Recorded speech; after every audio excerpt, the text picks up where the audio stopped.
Shalom. Selamat pagi Bapak Ibu, Saudara-saudara yang dikasihi Tuhan dimanapun Anda berada. Senang sekali kita boleh dengar-dengaran firman Tuhan di pagi hari ini. Baik, sebelumnya mari kita bersatu di dalam doa. Bapa yang dalam kerajaan surga, Engkau tahu segala apa yang ada dalam kehidupan kami. Tidak ada persoalan yang bisa kami sembunyikan di hadapan-Mu. Untuk itu Bapa, datanglah Engkau Tuhan, beracara seluas-luasnya dalam hati kami. Agar kami boleh mempunyai pengharapan, semangat di dalam menjalani kehidupan yang baru yang Tuhan berikan kami pada hari ini. Jika ada saudara-saudara kami yang mengalami kelemahan tubuh karena sakit penyakit, Tuhan yang memberikan kesembuhan buat mereka. Jika ada mereka mengalami depresi karena persoalan kehidupan, karena kecewaan hati, atau apapun itu juga Tuhan. Tuhan yang mengangkatnya dan menggantikannya dengan penghiburan damai sejahtera daripada Tuhan. Terima kasih Yesus, kami siap untuk mendengar firman-Mu. Di dalam nama Tuhan Yesus kami berdoa. Amin. Lihatlah dia. Lihatlah dia. Nat firman Tuhan diambil dari Lukas 23 ayat 34 yang mengatakan, Yesus berkata, "Ya Bapa, ampunilah mereka sebab mereka tidak tahu apa yang mereka perbuat." Dan mereka membuang undi untuk membagi pakaiannya. Matius 26 ayat 42 mengatakan,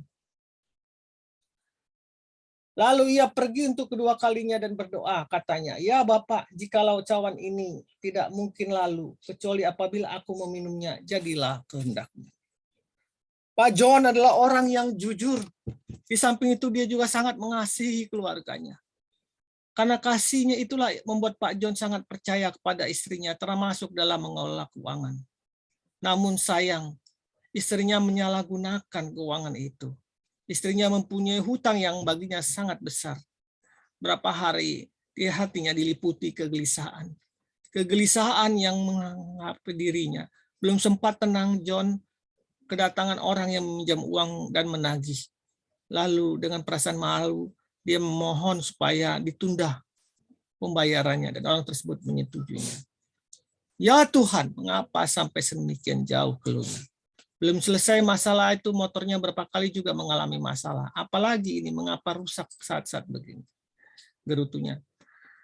Orang tua juga menelepon dan marah karena menganggap John tidak memperhatikan rumah yang ada sekarang. Rumah yang ditempatinya begitu kotor. Lebih baik dijual saja, kata orang tuanya. Rumah itu memang pemberian orang tuanya. Napasnya terasa sesak, langkahnya terasa berat, dan matanya pun tidak melihat harapan.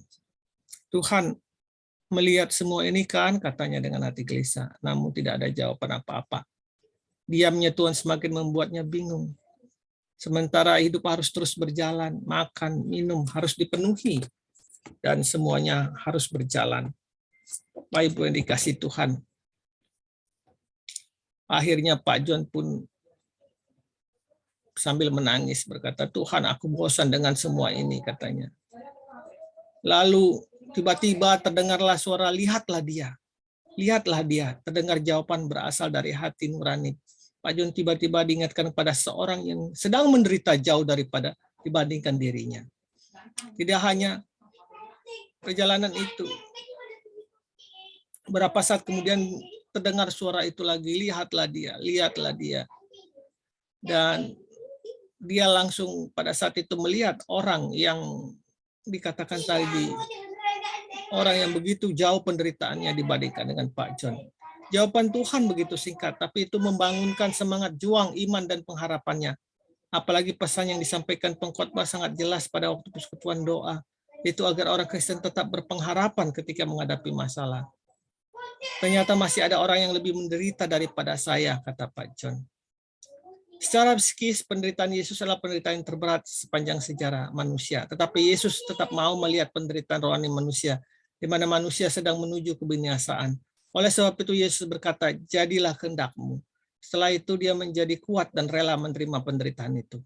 Kiranya kita juga dimampukan untuk melihat penderitaan orang lain, sadar atau tidak, ketika kita melihat penderitaan orang lain, maka akan muncul kekuatan baru yang membuat kita bertahan. Bapa, kuatkanlah aku untuk menghadapi penderitaan ini dan mampukan aku untuk melihat penderitaan orang lain supaya aku tidak mudah putus asa dalam nama Tuhan Yesus. Amin. Ada kekuatan di balik kemauan dan kemampuan untuk memperhatikan sesama yang sedang menderita. Jadi Bapak Ibu, jika kita melihat perbandingan dalam hidup ini, kita akan terus dikuatkan Tuhan.